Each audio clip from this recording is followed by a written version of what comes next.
She's barking at motorcycles. 12-year-old Katie has Down syndrome, but it only takes about 10 minutes with her to realize her ability overshadows her disability. Silly. But sometimes Katie can get aggressive.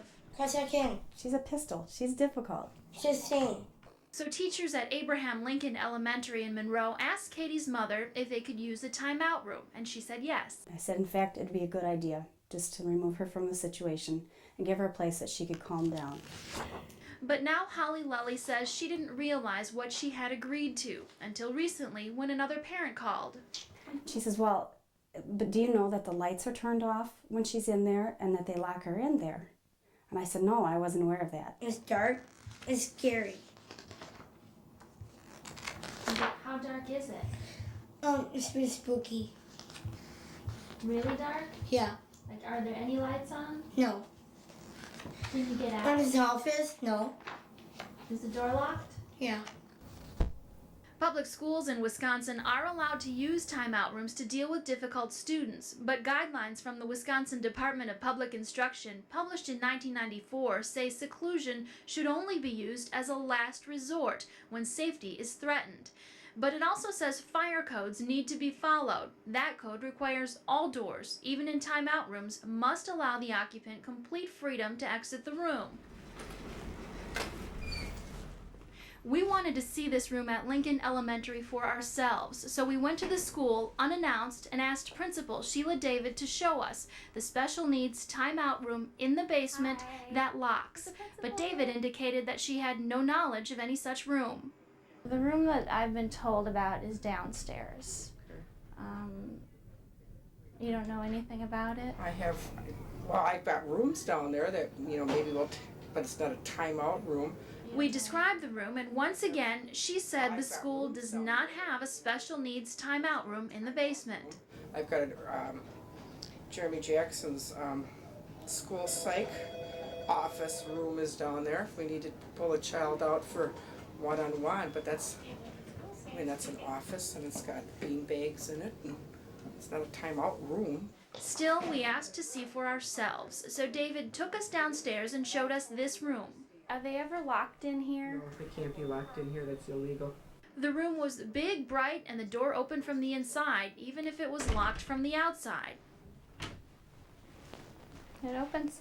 This was clearly not the room parents had described to us, but as we were about to leave, we looked further down the hall and saw this room.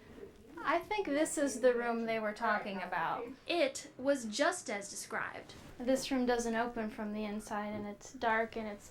Yeah. Because because I didn't know anybody was coming down here. I need to go around and turn the light on.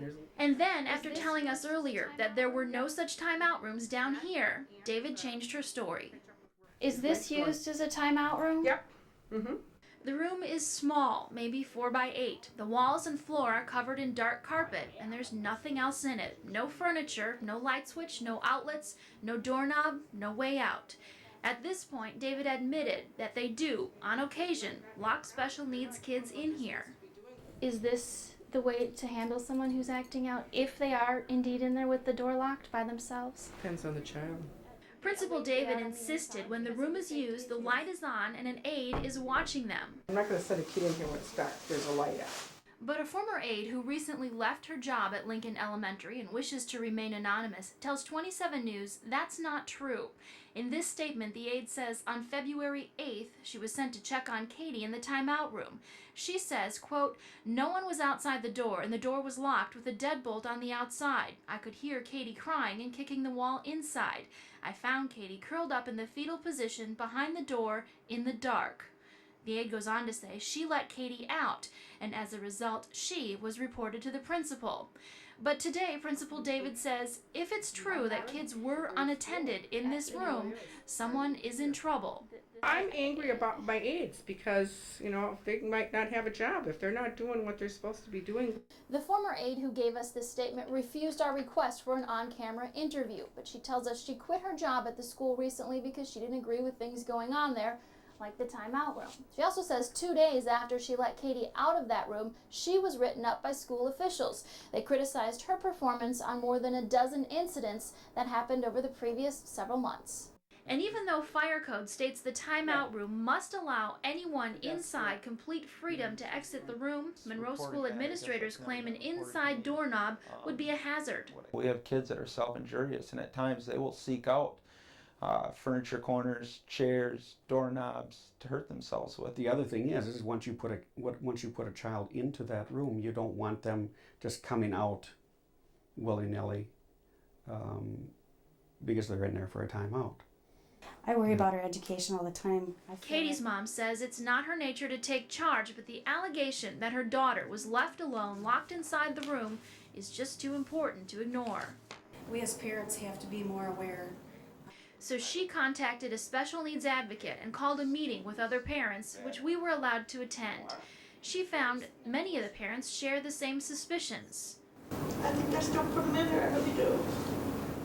And these mothers are now working together to approach the district and hoping for change.